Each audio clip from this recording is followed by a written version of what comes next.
Hi, welcome to Checking In with Amy. My name is Amy Goldberg and I'm a registered nurse with Neighborhood PACE. That's our new name, formerly the Elder Service Plan. PACE stands for Program of All-Inclusive Care for the Elderly. We service the areas of East Boston, Chelsea, Revere, Winthrop, and Everett, Malden, Medford, Melrose, Stoneham, in Boston's North End.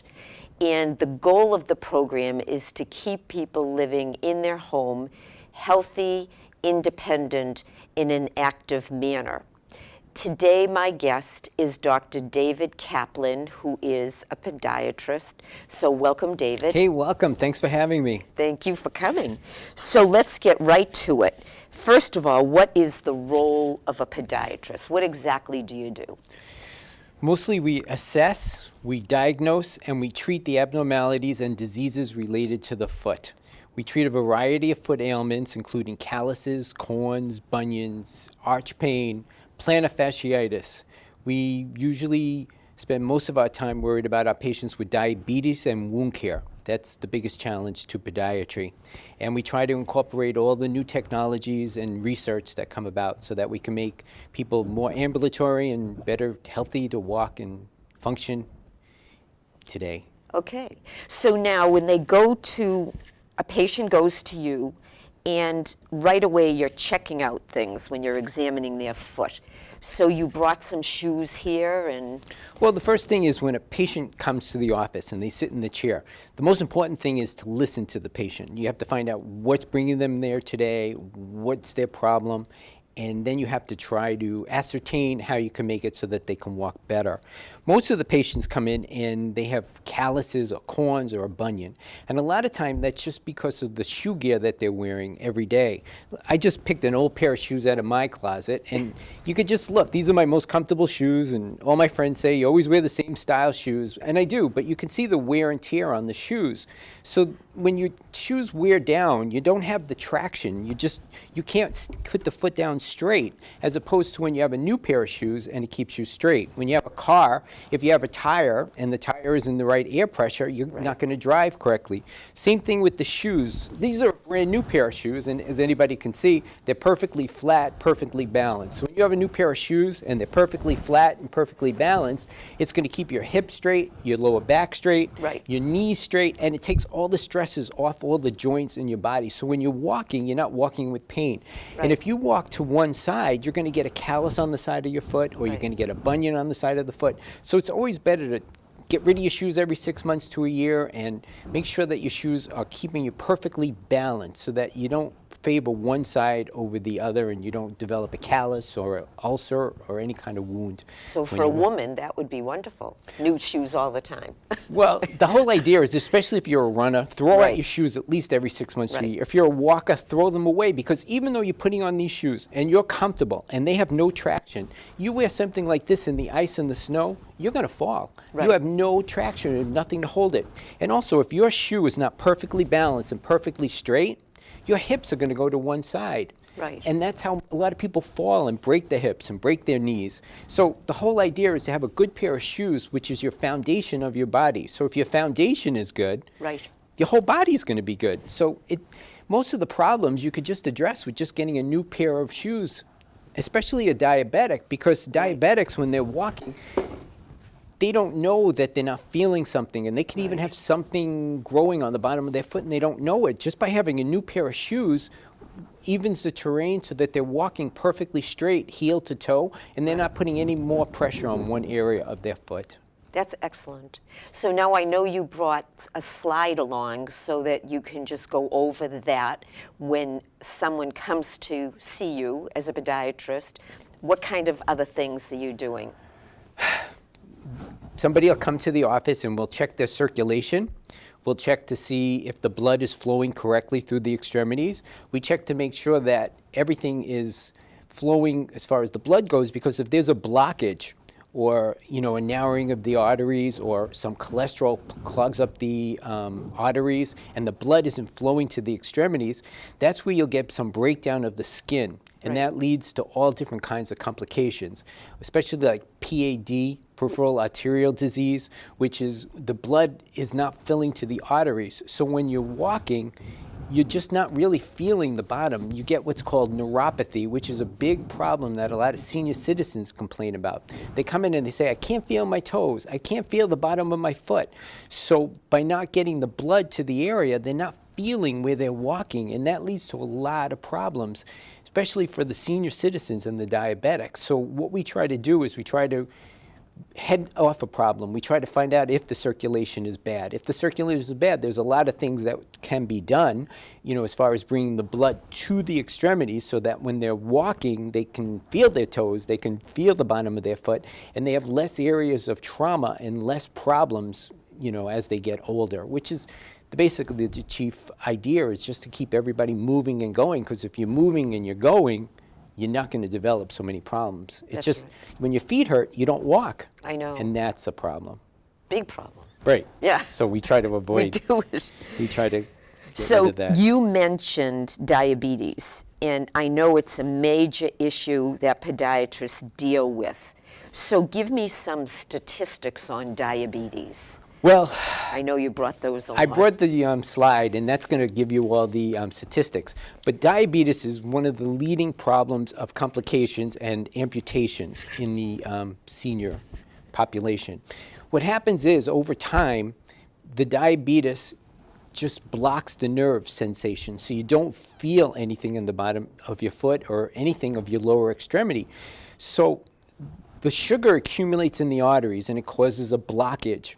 And when that blockage happens and you don't feel anything, a small little nick or a small little infection, or you go and you cut your toenails and you don't see what you're doing correctly, leads to gangrene, amputations, terrible, terrible complications. That's where a podiatrist would come in, especially for the geriatric population, the seniors, where they don't see so well and they can't manage their own foot care, and they really need somebody to look at the bottom of their foot every so often, because this little callus or a little nick that most people would be nothing on a diabetic or a geriatric, that's going to lead to all kinds of complications. And that's one of the leading reasons that amputations are so prevalent in senior citizens, because they're not aware of these little problems that are starting. So as a podiatrist, we try to eliminate the little problems so they don't become great big problems. Right, I know. And amputations are terrible. And ulcers are so frustrating, because if you're a diabetic, you have very slow healing. You don't heal like a regular person. Well, you heal like a regular person, but you just heal much slower. So, what we have to do is we have to incorporate different things. And there's so many new technologies on the market, and there's so many new things that are pretty exciting that is helping with wound care and helping with diabetics to heal those wounds. So the faster you get up and walk, the faster you're going to heal, but you can't walk on an open area. So we have to quickly fix that. Sometimes it's with a skin graft. Sometimes it's with diabetic foot care. Sometimes it's with a wound care nurse. Sometimes there's all different modalities that we can use now. We have enzymes, we have soaks, we have all different kinds of tools that we can use now in 2017, which is amazing compared to what it used to be. But the diabetics have to be seen by the podiatrist, because if they're not, these little things, it's too late, and there's nothing we can do. Right, and some that's what people leads them ignore to- it, and That's the big huge. problem. That is a huge problem, where they ignore their foot care, and they don't realize they can't bend over. That's what they always, Doc, I can't bend over, I can't. And they go and they just nip, and they nip a piece of a toe, and they don't even know that they nipped a piece of a toe. They don't feel it. They're diabetic, and they can't see so well, and they don't even see a puddle of blood on the floor. Which is such a problem. It leads to so many complications, where something that could be just with some good care and some prophylactic care could be avoided. And we don't have to have those amputations. We don't have to have those ulcerations. We don't have to have all that wound care. And we can keep everybody healthy and ambulatory and walking. And How often should someone see a podiatrist? well, especially if somebody is diabetic, they should see a podiatrist more frequently. But every 6 to 8 to 12 weeks is usually a very good guideline. If you have good circulation and you don't have any problems, every 12 weeks is fine. If not, 6 to 8 weeks. Neighborhood PACE usually encourages earlier foot care for their diabetics to avoid any of these problems, because somebody that has to have an amputation, that's so time consuming, it's so expensive, it's so debilitating, it leads to so many other problems. It leads to non-ambulatory, which leads to bad hips, which leads to bad knees, which leads to all different other problems. So the whole idea of the program is just to get the people in, seen, preventive foot care, walk, and enjoy your life. That's right. Good attitude. Yeah. We're both on the same page. So how would you manage a diabetic foot? What would you do? Well, first of all, if a diabetic foot comes in, the first thing we're going to do is assess the circulation. We're going to manage their blood sugar. If they come in with a blood sugar of 500, wow, that's a no-brainer. They're out of the office. Very high.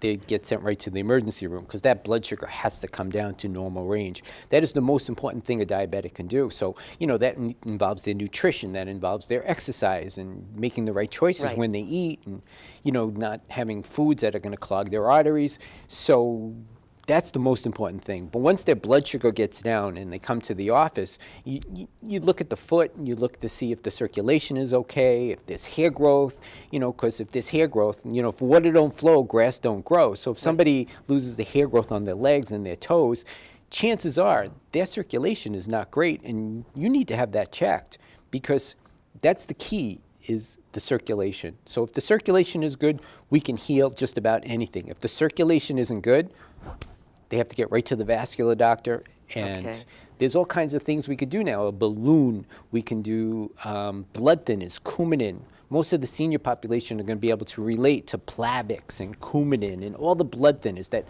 helps the blood flow through the body on a much quicker basis. A lot of seniors are taking an aspirin every day.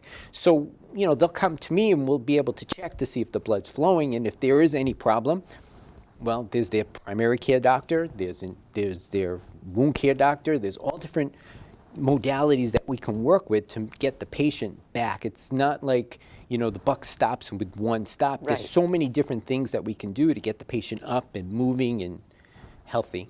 Right, That's but they have to idea. start with you, at least a start. Exactly, you have to start somewhere. So they'll start with me and we might say, well, your circulation, let's go get it checked, let's get more blood to your toes. Let's get your blood sugar under control. Let's get you up and moving. Let's get you some physical therapy, because a lot of patients will come in and they say, Doc, I want to walk. I know I have to walk, but I feel like I'm going to fall. So, we'll have physical therapy that'll give them a falling prevention therapy. I mean, Neighborhood PACE has all these different avenues that the patient can use to be stronger and healthier and move. That's it, just move. Eat well and move. Yeah. I like both of them. I'm trying.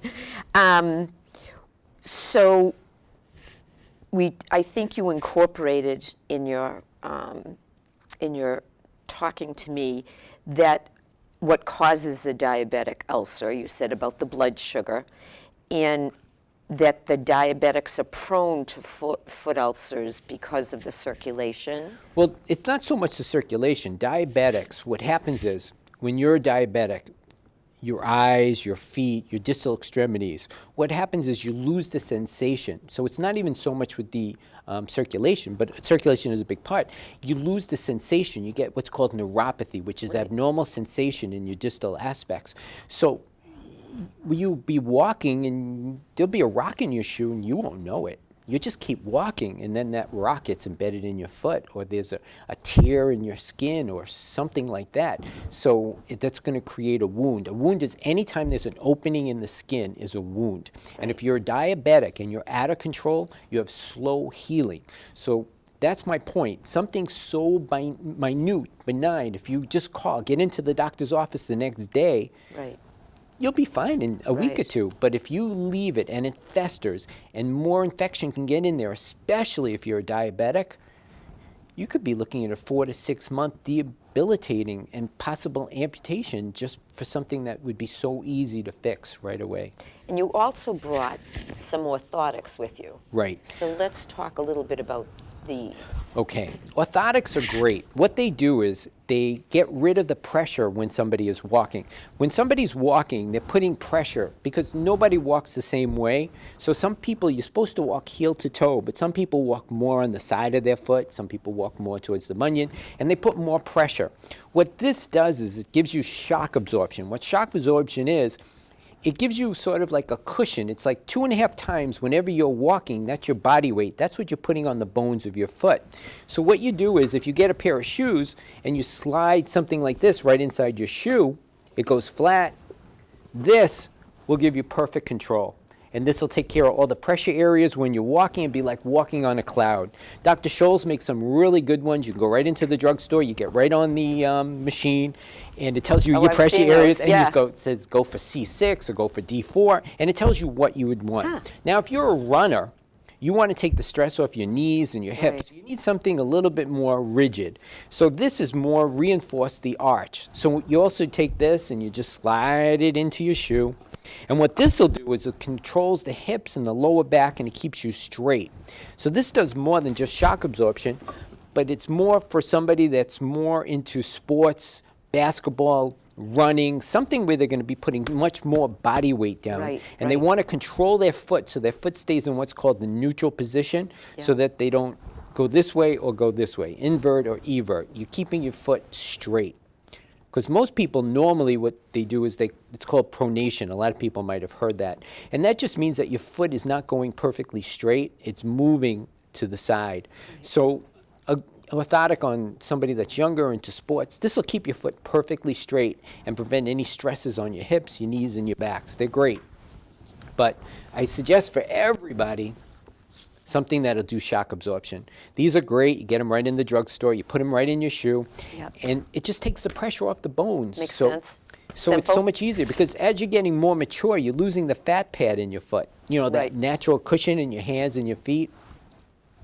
So you're walking more on your bones. So you need something to take the pressure off those bones, because if you're walking on your bones, just think about it, when you're raking the yard, that's how you get calluses on your hands. So you're going to get calluses on the bottom of your foot, and they're so painful and they hurt. And if you're diabetic and they get too thick, that's how you're going to get an ulcer. Right, So you put these right in your shoe, slide it right in, Simple. A simple fix. you'll be Yeah. perfect. Yeah. Well, you know. So let's discuss foot complications. Sometimes, no matter what, there's complications. So let's talk a little bit about that. Well, with anything that, you know, you're going to try and do, you know, sometimes you're just born with a bunion. You're born with a hammer toe. Your toe might be straight. You might have the bump on the side. Your toes may Yeah. not be perfectly straight. They may be hammered. So when you're wearing a shoe, no matter what they're going to do, they're going to rub on top of the shoe. They're going to rub on the side of the shoe. You're born like that. Either you can have it surgically fixed, which is great. There are great results today with bunion surgery. We break the bone and we set it into a perfect position so the Yeah. toe goes perfectly straight. Same thing with the toes. You have hammer toes. We can break them, we can straighten them, and they'll be beautiful. Somebody that's older may not be eligible for surgery, because you have to understand, with surgery, the general anesthesia takes a toll, and the healing may not be so good. So, you know, you're an older person, and you come to me and you want something for relief. So, Right. of course, shoe gear is important, because you need enough room for the abnormalities like the bunion and the hammer toes.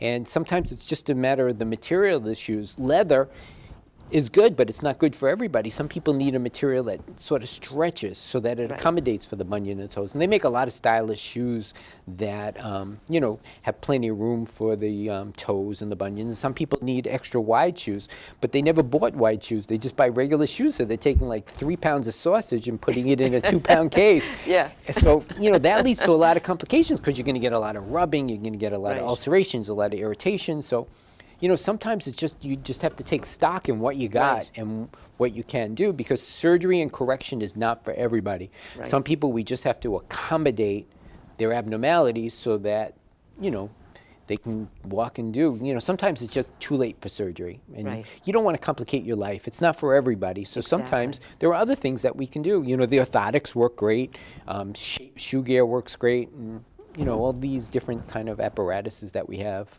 you know, just to accommodate for Right. any bony abnormalities that you might have. Well, thank you very much. I mean, My this pleasure. was very, very informative. Great. And just so people know that we do have podiatrists as part Absolutely. of our Neighborhood PACE program. Yes. So thank you for being my guest today. Thank you. Thank you for having me. This was great. And if you would like any other information about Neighborhood PACE, please feel free to call us at 617-568-6377. And again, thank you for tuning in to Checking In with Amy, and I look forward to seeing you again. Bye now.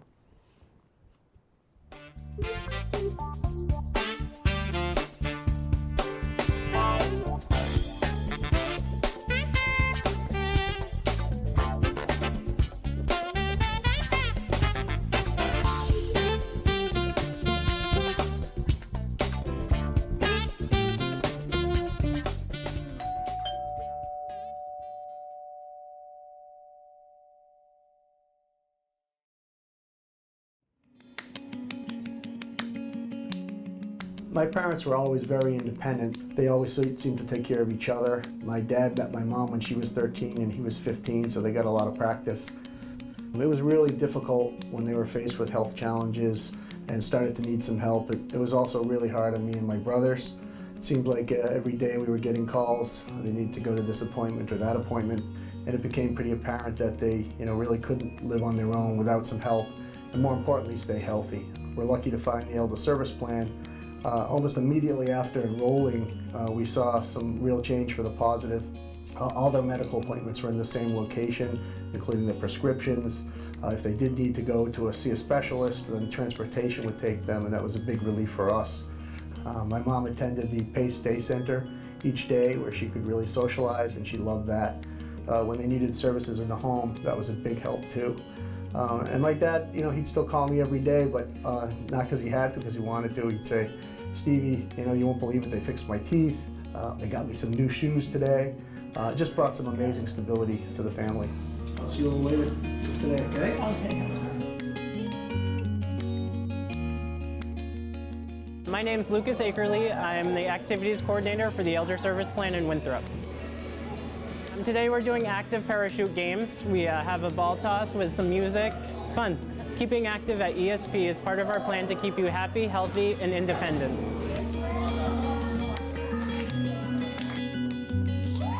Our mission at the Elder Service Plan is to keep our participants living safely in the community. And we do that in a number of ways, the first being with the physician and the entire team to take care of the person medically. We also try to think creatively and provide other things that they may need, be it shopping service, laundry service. We may provide respite for the caregiver, or even aid visits in our supported housing. We try to be as flexible as possible here in the Elder Service Plan to reach the goal of keeping our participants living safely in the community. My name is Patty Ferranti, and I'm with the Elder Service Care Program, and I absolutely love it. Just talking about it right now makes me want to cry. Before I was in the ESP, I was always calling my family and having them, pick me up to take me to doctor's appointments and stuff like that. And now now that I'm in ESP, I have the door-to-door service, coordinated care. My doctor always knows I'm coming. They always arrange my appointments. Everything is just so perfect. The program is fantastic, it really is. Any pain when you do that? As a physical therapist in the Elder Service Plan, a big part of my job is to help people keep up with their strength and balance. A lot of times I see people after they get injured or some type of surgery, but another part of my job is to make sure people stay active with a regular exercise program so they don't lose the strength and balance they gain back. What we do is we talk to the person to find out what they want. Do they want to increase their endurance, their strength? Do they want to be able to do things easier throughout the course of their day? We will work with them and develop a plan, and we move forward with it. We try really hard to keep up with the mission of the program, which is to keep people in the community of their choosing for as long as possible and as safe as possible. Even sometimes just a cane or a walker can make all the difference in making sure people stay safe. Very central to our plan and what we do here is the patient, the person. And the way we deliver that care is by having a care plan which centers around the person's goals, their choices. As As the medical director for the Elder Service Plan for the last 25 years, I've had the pleasure of watching our program grow enormously. While we started out largely in East Boston, we now serve participants in Chelsea, Revere, Everett, East Boston, and Winthrop. I think one of the real great reasons for our success is our ability to comprehensively coordinate our participants' needs. It's not just seeing the doctor or the nurse. Pharmacists, activities directors, nurses, nurse practitioners, van drivers, dietitians, all of us work together under one roof to keep our members healthy, active, and independent.